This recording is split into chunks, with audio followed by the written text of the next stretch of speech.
You're listening to the Spark Radio Network, internet radio like you've never heard before. Innovation, creativity, and imagination are all said to begin with a spark.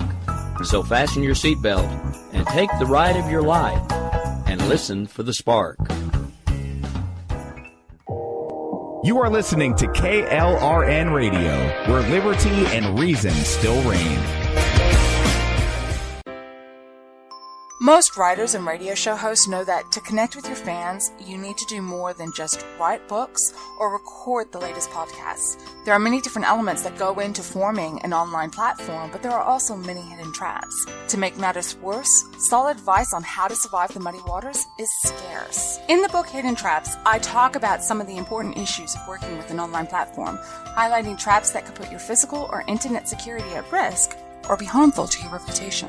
Are your social media posts just links with a few disjointed words, making you look like someone who can't complete a sentence? Did your new website cost you more than you anticipated? Are you leaking your personal contact details across the web without even knowing it? Then you need Hidden Traps. Hidden Traps is now available in paperback and ebook from a variety of retailers, including Amazon, Barnes & Noble, and Kobo. Visit blackwolfpublications.com for more details.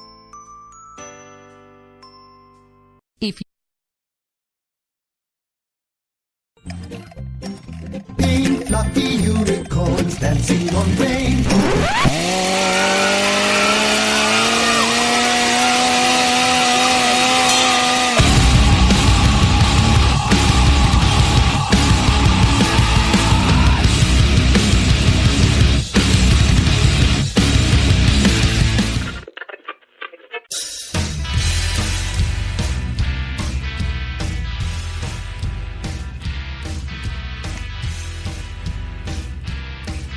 Welcome to FUBAR, One Nation Under Fu, and I am your host, the angelic, the kind, the tolerant, the Fu, and we are coming to you live from FUBAR Studios here on KLRNradio.com, where liberty and reason still reign.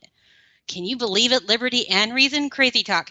And guys, this is our first show of September, so welcome to September. You know, I got to bring that up because one of the reasons my week has felt so just insane is my children started school. And it wasn't just like normal school, like, hey, my kids are back in grade school, here we go. No, it was my oldest started middle school and my son is in his last year of grade school. So it's like, oh, my babies are getting older and I'm getting older and time's flying and all kinds of mom feelers. So, wow. Add to that chaos in social media, chaos in news, chaos in politics. You know, you get to thinking that it's not going to get any crazier because you're hoping you've reached like peak crazy. And then suddenly you haven't reached peak crazy and they show you even crazier because, oh boy, I totally poked the crazy bear this week, or the hornet's nest, or whatever you want to call it, with a simple little tweet about DACA. And we're going to talk about DACA. We have to, because it's like the big thing right now, and everybody's mad in one way or another about DACA. But I have to tell you where I'm coming from and why I'm talking about it, because my week has been insane, and it hasn't been this insane before, probably since 2015, when I very vocally opposed Donald Trump. And his heavy base came after me really bad that year. And so I haven't seen anything like this from the other side in a long time. And, you know, me, I just have to kind of to poke those people, and I poked them pretty good. It was before, actually, that the Trump administration decided to rescind DACA, which I agree with, and we'll get to that. And I just kind of was trying to draw an illustration of the idea of theft, and that the parents were as responsible for what's going on with these dreamer kids as the government, if not more so. And I kind of made a very simple comparison to a parent stealing a bike, giving the bike to the kid and saying, okay, it's his bike because he wrote it. And this freaked people out. And I really didn't think it was that dramatic or that triggering. I thought it was just kind of, snark, move on. But apparently this is the most racist tweet to have ever hit Twitter. Who knows? I guess in their minds that the dreamers and the illegal immigrants and these people who are DACA recipients are all of one race. And I really couldn't figure out why they were so mad about the tweet. And then I saw some long-haired green penis had drawn some kind of comparison to the whiteness of people taking native lands, or it was just dumb. And all I was really trying to point out was that it was the parents who played a huge part in the mess that we're seeing. And I was agreeing in a way that this was not the kids' fault. This was the parents, and the parents had created this. But nobody's talking about the parents. Everybody's talking about the evil government and the racists and the ethnic cleansing and all this other crap that has nothing to do with the actual executive order that they got rid of. And nobody's talking about the fact that Obama set these kids up to fail. And pointing that out, of course, makes you a racist, on top of the bike tweet, which made me a racist.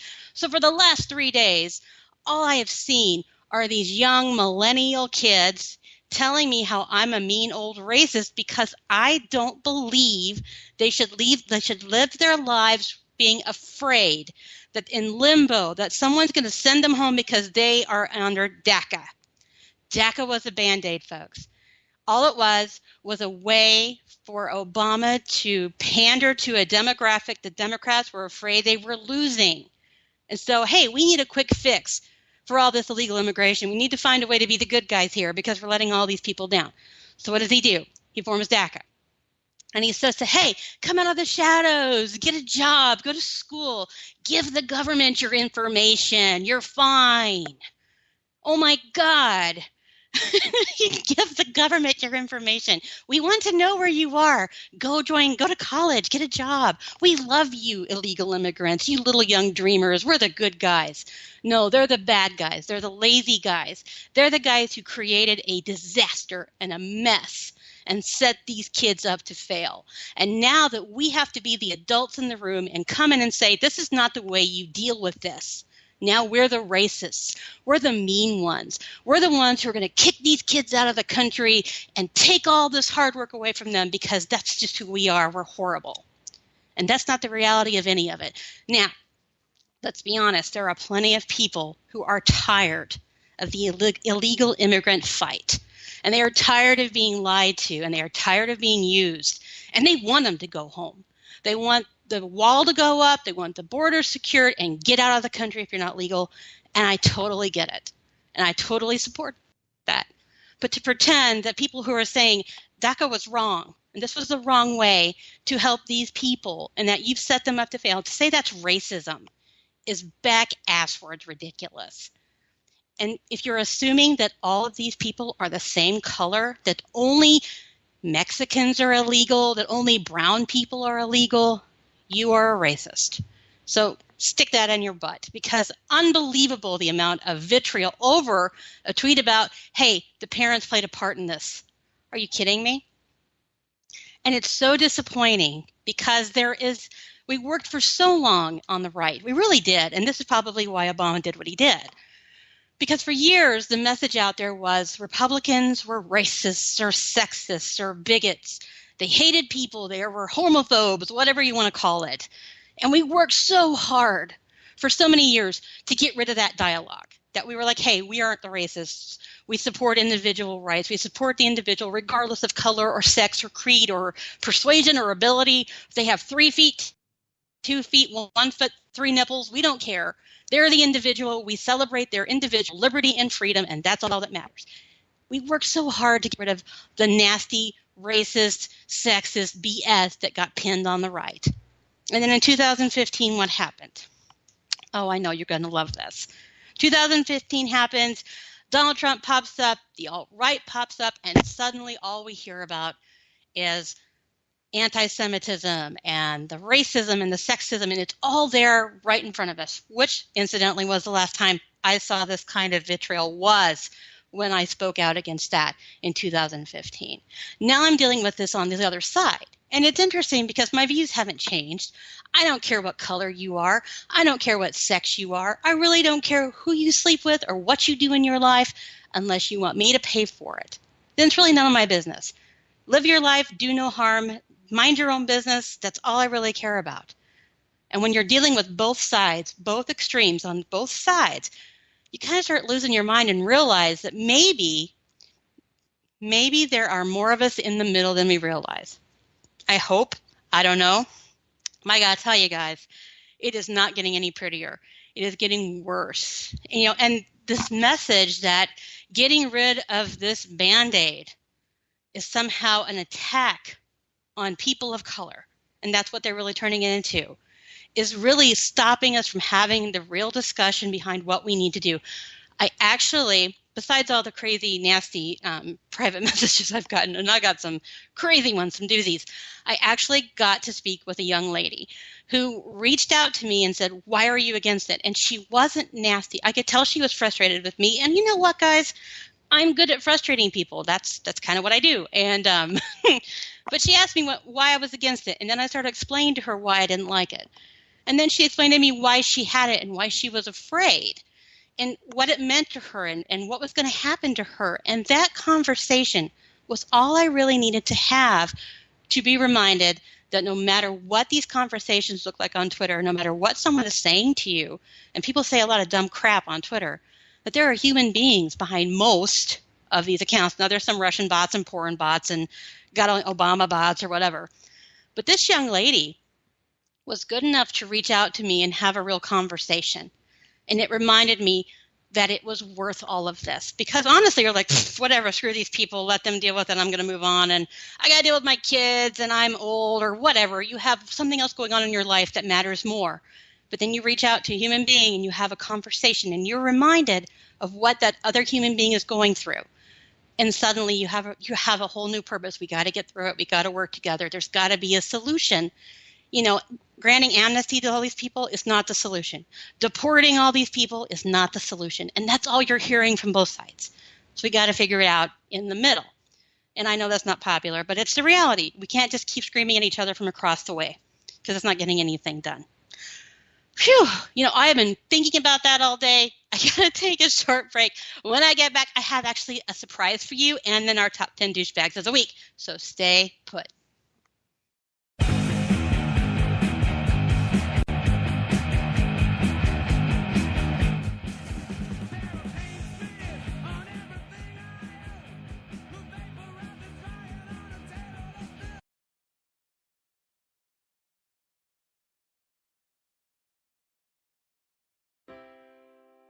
Most writers and radio show hosts know that to connect with your fans, you need to do more than just write books or record the latest podcasts. There are many different elements that go into forming an online platform, but there are also many hidden traps. To make matters worse, solid advice on how to survive the muddy waters is scarce. In the book Hidden Traps, I talk about some of the important issues of working with an online platform, highlighting traps that could put your physical or internet security at risk or be harmful to your reputation.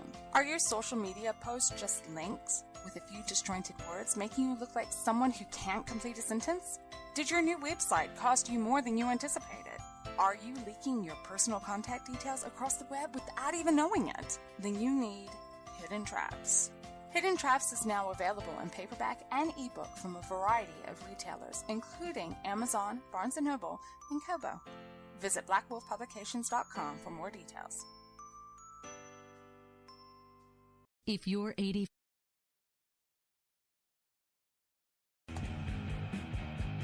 I said that.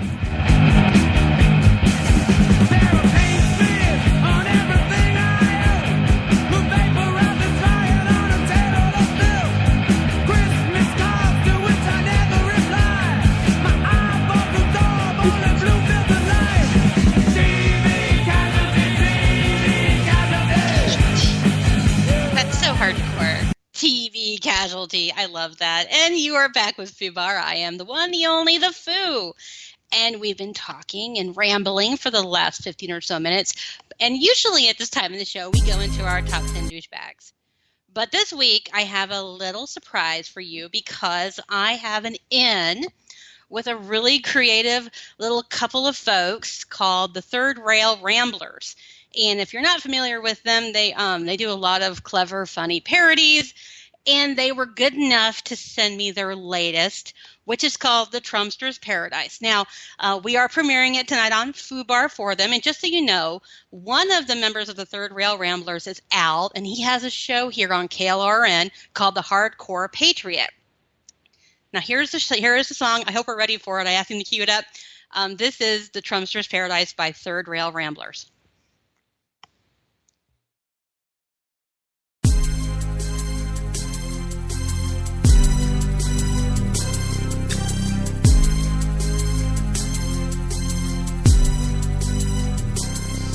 As my thoughts drew an image of a hollow Macbeth, I took a look at the right and agonized about the left, cause they've been cashing and bapping so long that even the buckley would think that this party is gone. But they never lost a plan where they weren't the servant.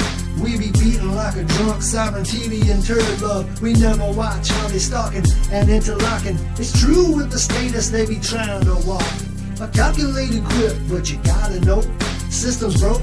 Obamacare ain't gonna go, fool. He's the kind of be the little status wanna be, like saying please to the right. Principles ain't your birthright. Been getting boastful cries, living in a Trumpster's paradise. Playing parenthood that's tight, living in a Trumpster's paradise. Promise the one that's nice, living in a Trumpster's paradise. But we got ghosts that's right, living in a Trumpster's paradise. With this administration, they all but making the press lose their effing minds, getting hazed by the tweet, but they always be clowning the mainstream. Too much imprecision, botching, and apparent schemes. They be preferential fools with agenda on their mind. The PADNC gotta be demonized. He provoked pure rancor, oppressed, pimping canker, but his cronies abound, and they ain't just your average tool. But the press keeps breaking a scandal a day, misgiving, strife, amplifying, can't brush away. He's in the seat now, but will he stay to be a sophomore? The way he be tweeting, I don't know. Tell me why must we on the damn TV watch the POTUS deserve common decency? Been getting boastful cries, living in a Trumpster's paradise. Planned Parenthood that's tight, living in a Trumpster's paradise.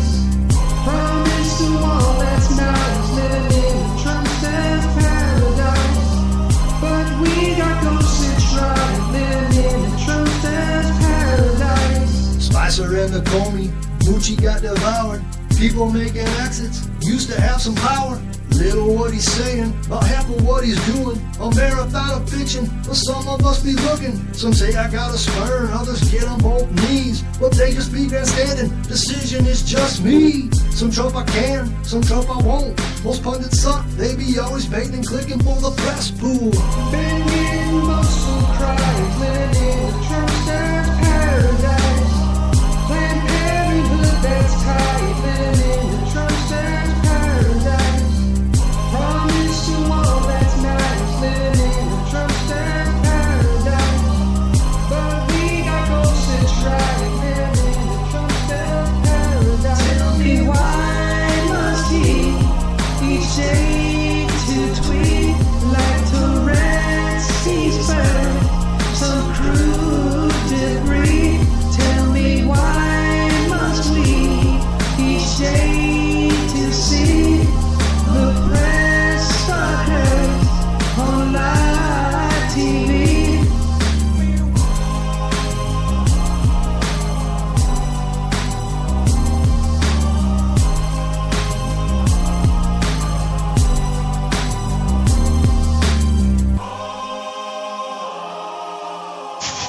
Admit it, you were singing along, right? Not like you knew the words because you know it's a parody, but you know the song, so you know you probably were bouncing around listening. And you know what? Talented guys, the Third Rail Ramblers, that was Trumpster's Paradise. If you're interested in hearing more of that, let me know on Twitter, and I would be happy to direct you in their direction. Also, while I was listening to that with you guys, I had a chance, and I was going through my Twitter timeline, which is, you know, a disaster as usual. But Snark Later, Pray Now said they'd be so happy if I mentioned them on the air for tweeting during her show. So I mentioned you. Thank you. I appreciate you sending me the tweet, and I mentioned you on the show. Okay, now we have top 10 douchebags to get through. If you are familiar with the show, thank you for being around. If not, just so you know, what we do with the top 10 douchebags is every week we go out into social media and we ask people to send us their nominations of people who have been acting like, well, douchebags for the last week. And we go through all these nominations. I think I had over 100 last week. I had close to 70 this week. So let's get started. At number 10 of this top 10 douchebags is Martha Plimpton. Martha Plimpton was in Goonies. She was the geek in the glasses. She's kind of a nobody now. They tried to do this Catholic sitcom that didn't go very well, I think. But Martha apparently is super proud of all the babies she's aborted. The pro-choice crowd is always so happy to tell us that nobody is pro-abortion, but by God, Martha Plimpton is pro-abortion. She was being interviewed and talked about how proud she was of her first abortion. Yeah. So Martha Plimpton, you are a douchebag at number 10. Number 9, DACA morons. I have green penis on here. Just so you know what a green penis is that someone who has a man bun, who is somewhat of a progressive. I don't know. I have a really bad habit of calling them green penis and forgetting I'm saying it out loud. It actually comes from the movie. Oh gosh, what was it? Oh, I can't remember. But Rob Rigglesworth is in it, and he's in jail, and he calls someone a green penis, and I can't remember what it is. But anyway, it stuck with me forever. The DACA morons who've been mad at me over the bike tweet, they really are douchebags. There are people who are genuinely angry, and I'm happy to have a conversation with them. And those people are the ones who are like, hey, what did you mean by this? Let's talk about it. But the people telling me that they hope I die and kill myself, they really don't want to have a conversation. And they can't explain to me what was racist about the tweet in the first place. So, I went ahead, and since it's my top 10, I put them at number 9 on this week's top 10 douchebags. At number 8 is Bill de Blasio. Bill de Blasio, besides tweeting some really threatening, horrible things, had his picture taken for a magazine, and it's called The New Yorker. It's a magazine, New York magazine, up in New York City. And basically the picture was taken of him. The photographer was down at Bill's feet, looking up at Bill like Bill's towering over everybody. And the headline was, Bill de Blasio will be mayor again, or whatever. And the cover is so absurd and creepy because honestly, not only is Bill looking down on people and looking down on the reader, but the first thing at eye level, when you look at the cover, is like his crotchal region. Yeah, it's really absurd and creepy. And I guess it fits Bill de Blasio, and that makes him a douchebag at number 8. At number 7 is Danny Zucker. He is a producer for Modern Family. I don't know if you watched the show, and I actually didn't even know who the producer was because I've been watching the show for a long time. And full disclosure, I like the show, so this was very disappointing for me. Earlier this week, Danny decided to write a tweet call, and it was basically, Dear Christians, if you oppose DACA, then, F you or whatever.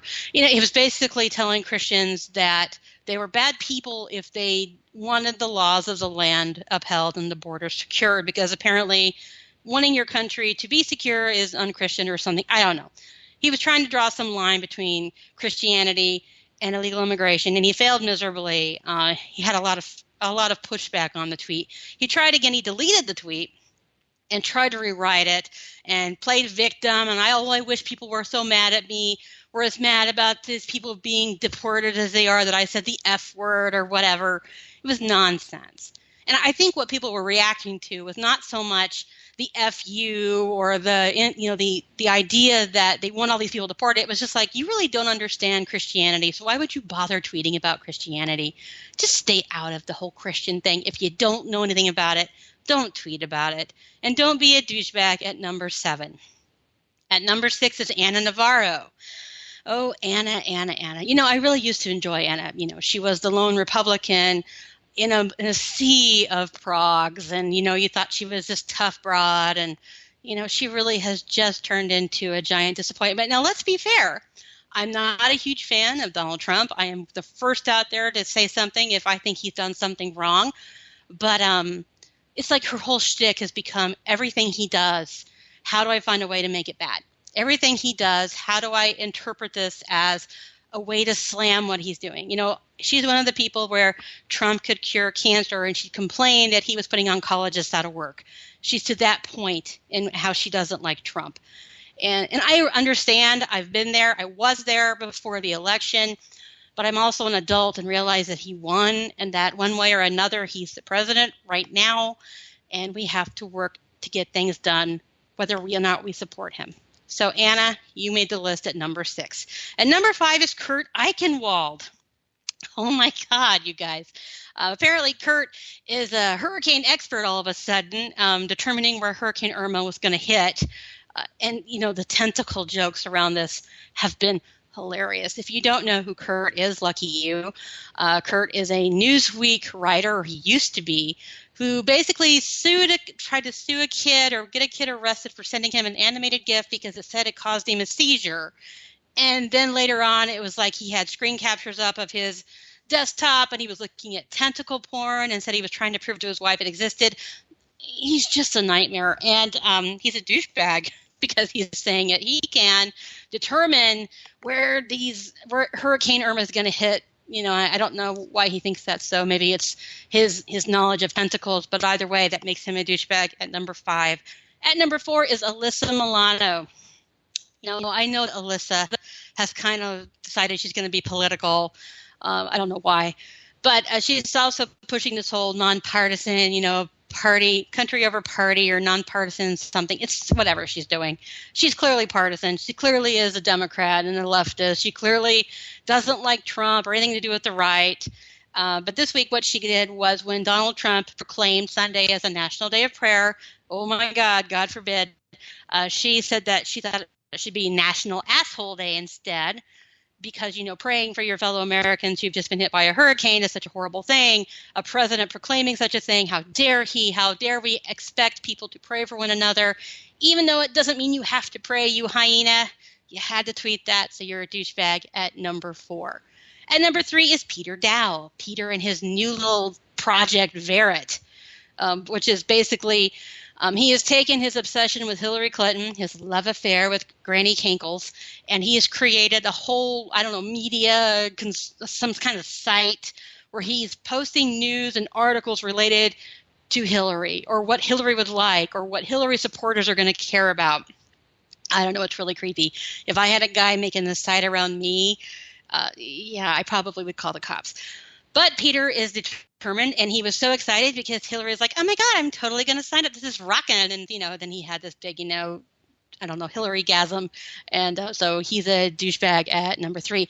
At number 2 is Obama. Thank you for all the mess you created with this Band-Aid we've been dealing with, this bag called DACA. We really appreciate you sending us all to be racist again as we try and fix a mess you were too lazy to fix while you were in office. So you are a douchebag at number 2. At number 1 is the majority Dems who did nothing to fix immigration. And I'm sorry, I got to put Trump in here a little bit, guys, because he's been basically smooching up to Chuck Schumer and Nancy Pelosi today. So all of these, I don't know what you want to call it, this mess of immigration reform, DACA, the drama, the racism, the Republicans on the side looking totally confused with their thumbs up their asses, all of them put together are the number 1 douchebag this week. Okay, I'm going to take a short break. When I get back, I'm going to have the one, the only, the mint jacket wearing Jesse Kelly. So stay put. We'll be right back.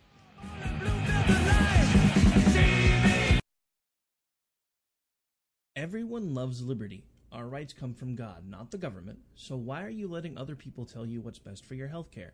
Exercise your freedom with Liberty Health Share. Liberty Health Share is a community of people who voluntarily share one another's medical costs. Liberty Health Share is founded on the idea that most people truly want to help one another. Healthcare sharing allows members to do just that as a true community that supports one another in times of need. Liberty believes people should make decisions for themselves and their families. Members are able to take back the freedom to make their own decisions about their healthcare. Freedom from guilt or doubt about how your money is used. You have the freedom to direct your healthcare, not to be dictated to by bureaucrats. Stop letting others tell you what to do and join a community of like-minded people. Exercise your freedom. Join Liberty Health Share and take back the control of your healthcare while helping those around you. Call Liberty at 855-58-LIBERTY. Again, that's 855-58-LIBERTY for more information, or you can check them out at libertyhealthshare.org. Again, that's libertyhealthshare.org.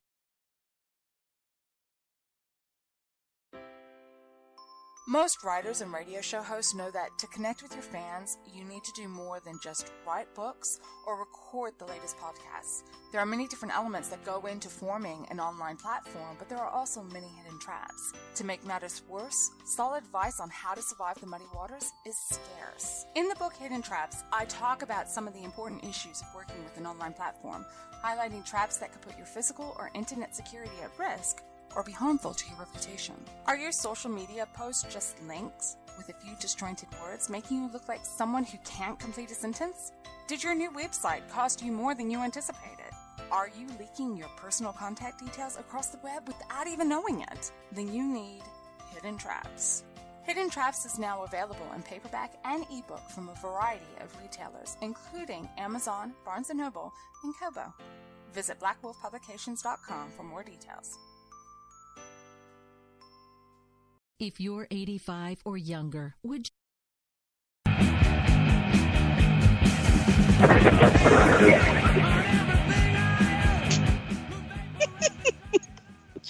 Oh my gosh, we were back from break, and you guys, full transparency, we do have Jesse on the line, and we have convinced Jesse to go up and put his mint-colored jacket on to take a photo for Twitter, so you all know that he is wearing his jacket during tonight's interview.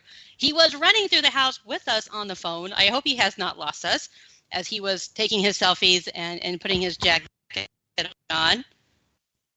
I think we're still with him. Oh, I'm here. Hi, Jesse. Well, I'm here, and the jacket is now up. Perfect. You know, it can't be an interview with Jesse Kelly if we don't have the mint jacket. No. I would've- It's more famous than you. I know, it's ridiculous. You know, the jacket, you really should form its own Twitter account for the mint jacket. Jesse's mint jacket. I should. You know, somebody started like a parody account that was really focused on the jacket a while back. I don't know whatever happened to that guy. It wasn't me, but that's a really great idea. You know, I think that what is so great, and I'm not trying to build up your ego because I know your ego's there already, but I think what is so great about what you do and what you represent about conservatism and about, you know, evil white men is you're funny. And you do make jokes and you play this role, but you also have a great message. So I guess really tonight, what I want to do besides make fun of your jacket is talk a little bit about why you started and where you came from. I mean, how long have you been involved with politics, Jesse? Not a terrible long time, I guess. I got out of the Marines in 2004. And I moved to Arizona. I'd never lived in Arizona before, but I moved down there to do construction work. And it was right not long after I got down there, you remember Obama was running. All right. And I started getting really, really into it, really, really into it. Obviously, he did not see the same way about things that I did. And so just on a whim, I decided to run for Congress, for U.S. Congress down there. That was Gabrielle Giffords' seat at the time. And I decided I was so mad. I was just young and stupid. I think I was like 27 years old. I decided to just, hey, I'm just going to run. There's nothing wrong with that. And we ended up winning up to that primary where we weren't supposed to. And then we were 4,000 votes away from beating her. And that was about a month after that election, she ended up getting shot. So that was how all that came to be. And that's how I got involved in politics. Now, I don't really do much anymore beyond Twitter and some radio and TV stuff, but it's fun. It's an addiction. You know what? I think it is. And I don't think, unless you are a fellow political addict, I don't think people get it. And it's true. Once you get involved, it's really hard not to be involved. And I guess, you know, people are going to give me a hard time if I don't ask you about the lists. Where did the list start? And what is maybe your favorite list or your worst list that you've ever come up with? Oh, man. You knew I've had so many, and they're all so great. I mean, there's just nothing but support and love for them all. Support and love, yes. You know, that happened kind of in the dog days of the election when everyone was just, there was nothing happening, and everyone was just kind of sick of it all.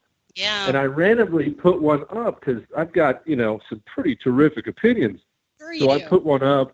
And I forget what I ranked. It was something dumb. I mean, it might have been best cheeses or appetizers or something like that. Sure. And it was absolutely vicious on Twitter. The pile-on was brutal afterwards. It was so much fun that I kind of got hooked on it.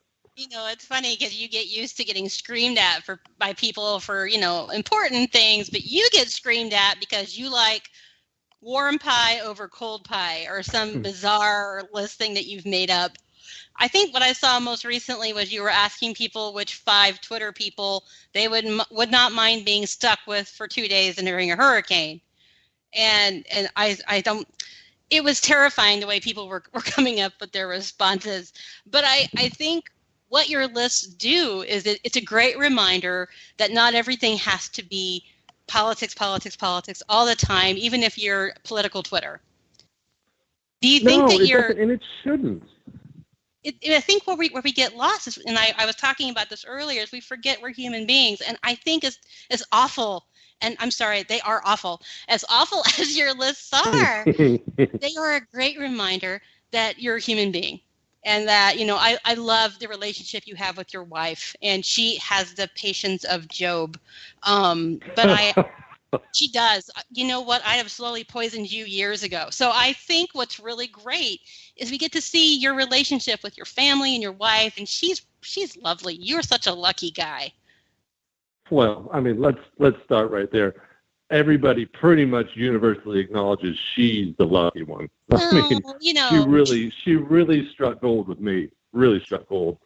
Yeah, and, clearly. You're right about the lists and the everything else, and you know, it doesn't have to be all politics all the time. And people are more apt to heed your opinion and not be quite as nasty about your opinion when you are talking about things important. If you have humanized yourself a little bit and just be who you are. I mean, I have some pretty strong opinions about a lot of things on there, and a lot of people disagree with them, but people let that go more if they know really deep down you're just a person like they are. I think it's important for people to do that. Everything doesn't have to be Trump or politics or everything else. That gets boring anyway. It really does get kind of boring, and it gets almost overwhelming when that's all you really hear about.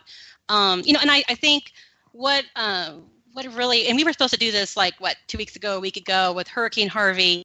And, you know, I know you're going to be humble and say, oh, I'm just doing what I should have done. But man, you and your wife, what you guys have been doing for Houston and all the awareness you're raising and the money you're raising. And what was it with the van? Did you help someone get connected to find a van? Was that you? Yes. You're making way too much of all that stuff. See, I knew you were going to say that. But too bad. Much. You're going to have to accept that what you did was pretty damn amazing. Deal with it. Happened? Well, this goes back to what you were just saying, though, about the dumb lists and everything else.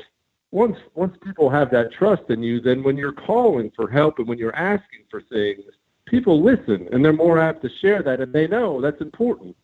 So it was just I was able to have a platform to do what I could do to help. And I didn't do squat compared to a lot of these guys. As far as the van goes, yeah, the van. There was a special needs kid down here named Brock. His mom reached out to me because I apparently became the point of contact for a lot of this stuff down here. Mm-hmm. And she said she sent me pictures of it. Their van, he needs a special van to get around. And he's the type of special needs where he's not leaving his house unless he has this special van. Sure. And their house got flooded out, and their van got flooded out, and they're basically stuck, completely stuck at their house. Can't go see the doctor, can't go do anything. And she just put out a plea. I mean, it was no money grab or anything like that. She just said, please help me find a van, do what you could do. So I didn't do anything special. I put up the picture. I asked her if I could. I put up his picture. I put up their van, and I just asked people to help. And it was everyone else who took off with it. I mean, gosh, I think that freaking thing got like 5,000 retweets. It was Hollywood actors and stuff like that retweeting the thing. And eventually the right guy got a hold of it in Houston, a dealer down here, linked up with me. I linked him up with them, and he agreed to get them one until their insurance got them a new one. She texted me a picture this morning. I put it up on Twitter of them in front of their new van smiling, and it was just it made my day. It absolutely made my day. So you gotta accept, if you hadn't made that connection with her through Twitter or however you did it, because of the list or the mint jacket or because, you're hilarious, you made this connection. And then you helped her and helped this young man with an accessible vehicle. Having spent 10 years as a disability advocate, I can tell you how hard those vehicles are to find and how expensive they can be and how they have to have just the right width and the right door opening. And the fact that you were it wasn't just helping someone find a car, it was an accessible vehicle. And so, bravo. I just think we need to really give you props for that. I knew you wouldn't let me say much nice about you because I just know, unless, of course, we're feeding your ego. But the reality is what you did was pretty cool, dude. Well, thank you. All right, let's move on from that. I knew you'd say that. Just deal with it. Sorry. And I guess the other thing we can talk about if you want to, and I guess where do you stand right now? What are you trying to accomplish in your world politically? Or are you just trying to get through it? Or what are you thinking? I know that's kind of a big question, but what are your goals? I mean, are you going to run again? Do you want to help keep people informed? Do you want to just be on Twitter and wear your funny jacket? I mean, what are you thinking? Well, I have no desire whatsoever to ever run for office again. I know people write that to me or they want me to. I did that out of a feeling of obligation for my country, period. Yes. Politics is, as much as I love it, I have you couldn't pay me enough money to be in Congress in D.C. right now. I have a great life here, wife, 2 kids that I enjoy seeing every single night and tucking into bed. So I have no intention of going that route. You never know what will happen. And I don't necessarily have a goal for it except to inform people with things that I do know, lie about things that I don't know, be vaguely entertaining, and just keep the word out and interact with people in that way because situations like that flood do come up. And once you've done that, it gives you a chance to do some good when you have to do some good. I admit I'm addicted to it. I'm addicted to talking about it. It's the reason I'm on Twitter, because those are all political animals, Yeah. So I don't have a broad goal for it. My overall view for the country is pretty dire as far as that goes, but overall view on life is pretty sunny as far as to put it a simple way. So life is good, but the country's in trouble, right? Oh, the country's screwed. Oh, the country's totally screwed. Yeah, no, we're finished. We're negotiating the terms of surrender at this point in time. The government's not getting any smaller. No. It gets bigger every day. It does. They all suck. But that doesn't mean you have to be miserable about it all the time. Right. They suck. It's okay. Whatever. Go to your job. Enjoy your wife. Enjoy your kids. Have a beer. I'm sipping on a bourbon as I talk to you right now with my wife and kids in the other room. Life ain't bad. Life ain't bad. Well, I have to drink Gatorade, or I'd have a drink with you. But if I drink one, I'm done, and this show would be way more interesting than it probably should be. But I think that's a really good point. I think we kind of get wrapped up. I know I do. I get very much wrapped up in, oh, my God, what is happening in this country? Who are these people? What is happening to Americans? Why are we all so pissed off all the time? It's a great reminder to kind of separate yourself and be with your family. I think that's really smart. Of course. It's not the end of the world. Imagine if you based your happiness on Nancy Pelosi or Donald Trump or Paul Ryan or any one of those anybody, even the people you like. My happiness is not going to be controlled by those scumbags in D.C. No way. No, and I have my down moments too. I get extremely down when I start thinking about Obamacare and how those idiots have screwed us out of that, how they haven't repealed it. But, overall, life ain't bad. We still live in the greatest country in the history of the world. We do. And I'm dang happy to be here. Yeah, and I think that's also, and I think what I've been struggling with as I came back on the air in June, I was on a couple years back, and it was so easy to come on and just talk about how bad Obama was, because it was just, he sucks, and we can complain all the time. Now in this field, it's different because now there's a Republican, and it's been really challenging. And how do we talk about what's going on, and how do we fix, and where's our place in all this? And I need to think that the country isn't screwed, because one of the reasons I even do it is because I don't want my kids to deal with the screwed country. So I guess part of that is be happy, but we have to keep working to try and fix it. Maybe I'm just, I don't know. What's wrong with me? Do you think we can do anything about it, or should we just sit back and drink bourbon and let it go? No. The world needs more Sams than it does Jesse's. No, that's a great way to look at it. Look at it look at it that way. I don't think we need more stamps. No. There's only enough room for one Jesse ego in this world. This is true. That's a good. But look, it's fine. Have that sunny outlook. It's fine. And look, we may do some good. We can do a lot of good before the worst finally comes here. We can do a lot of good. We should. We're obligated to. That's why I ran before. It's not because I think America can be saved. I just think the good people need to fight as long as they can fight and let the chips fall where they may. Right. And I mean, if there was one issue that you really decided that you wanted to work on, is it Obamacare, or is there something that you feel like matters more to you than everything else that's kind of in this crap sandwich? Is there one piece that really bothers you the most? Well, if you had to pick an overall issue, I'm a 10th Amendment guy. If it's a big picture thing, all I want is all the power back at the states. Okay. You could fire almost every single federal employee, dynamite the freaking building, and turn it into a parking lot for all I care. That's really what I would want. Return basically everything back to the states. That's not constitutional. But well, I mean, that individual makes sense. Issue-wise, it's Obamacare. That would solve a ton of it, though. If you think about it, you repeal the 17th, you repeal the 16th. Here we're going to go into the amendment stuff, and you focus and you respect the 10th. I totally get that. And the 19th. Yes. Repeal the 19th, too. No. Don't. We talked about this last week when I had the Federalists on. No. But the 16th and the 17th, and respect the 10th. I think if we pulled more stuff into the states, I think you're right. I think a lot of this mess would go away. And as far as Obamacare, well, I was joking about the 19th, but that's still fun. Because I just and you're right about the 17th. Yes. The 17th needs to go. The senators should be sent there by the state legislatures. There's no doubt about it. But the 10th Amendment solves everything, and the founders knew it did. That's why it was already implied. They just put the 10th Amendment in there to drive it home, and we still ignored the stupid thing. We still managed to screw it up. The 17th neuters the 10th, basically, is what happens. And people are like, oh, my God, amendment talk. But it's true. We really set ourselves up. We had 10 pretty simple, basic things, and then we decided to do a bunch more. The 16th's got to go, too. Yeah. Well, but like I said, I don't see that happening. We can't even repeal Obamacare, let alone the 17th Amendment. So I'm not holding out a ton of hope for it right now. I wouldn't either, because there's not a whole lot of job security for the Chuck Schumers in the world if we are upholding the 10th.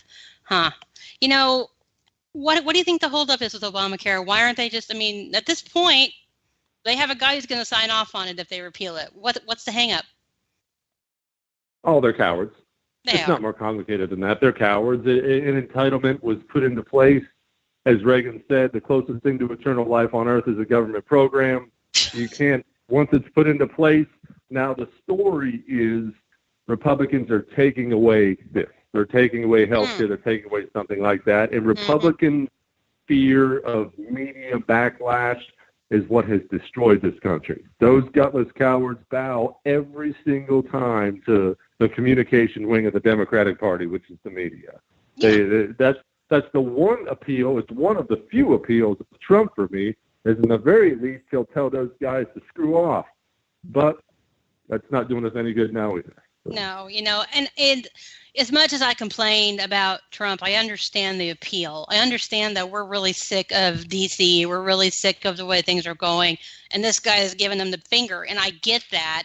But I worry, that I don't know that anything is going to change, and it doesn't feel like anything is changing, that we elected a Republican, and it feels like, to your point, the government's just getting bigger. Oh, they do, and that is the way government goes.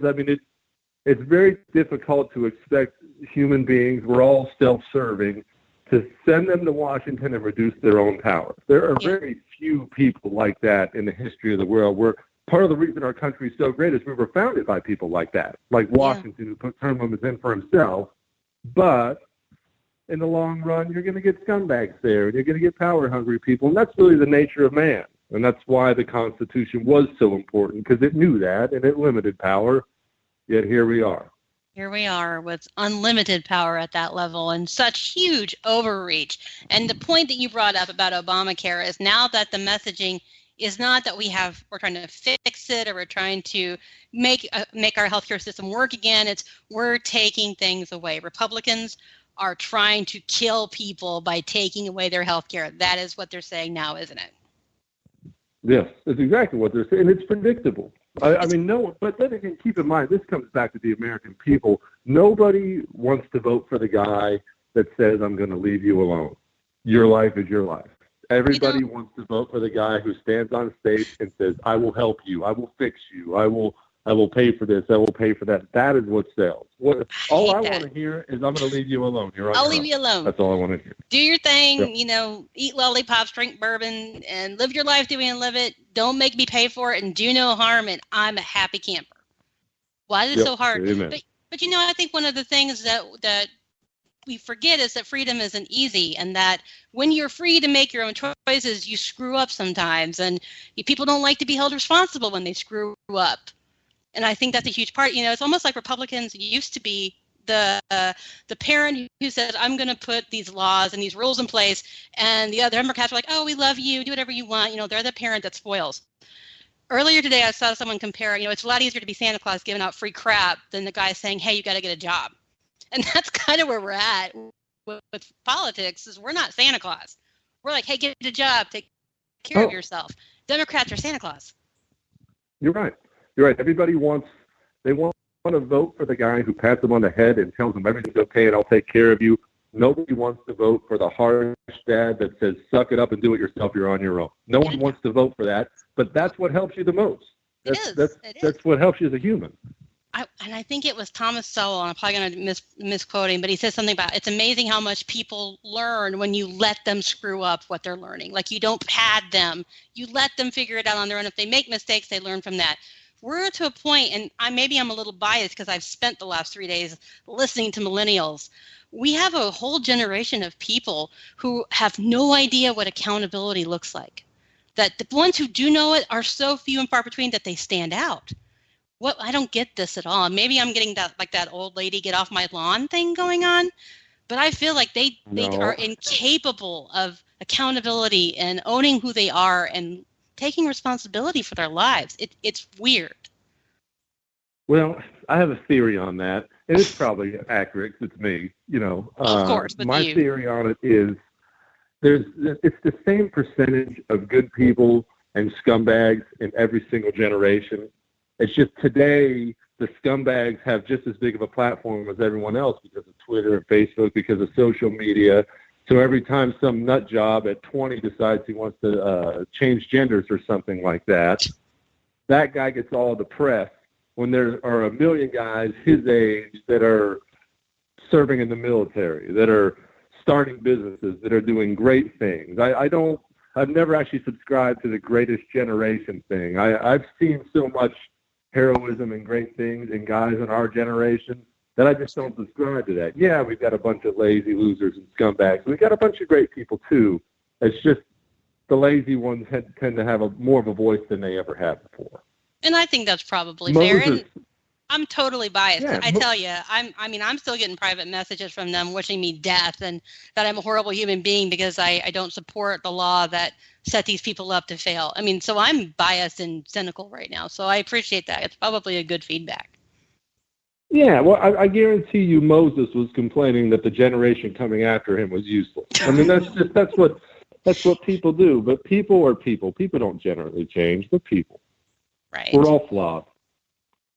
But I'm starting to feel like Clint Eastwood and he's on this front porch with his gun and get off my lawn. I'm to that point in my life, and I'm trying not to be there.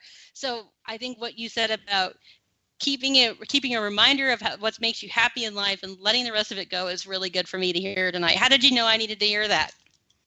Well, we all need to hear it every now. I need to hear it every now and then. I have good days and bad days like anyone else, but the truth of the matter it's all the same. It's all the same. Generations don't change. And when you look at, from a really broad perspective, what people have actually lived through in the history of this world, in fact, what people are living through now, be 8 years old in Syria right now, what people are living through at the moment, and then you compare that to your problems, nothing helps like that. Nothing helps with your own personal happiness like perspective. Nothing does. It's really true. This went by really fast. I blame your bourbon. Can you tell me how people can find you so that they can go out and find your lists?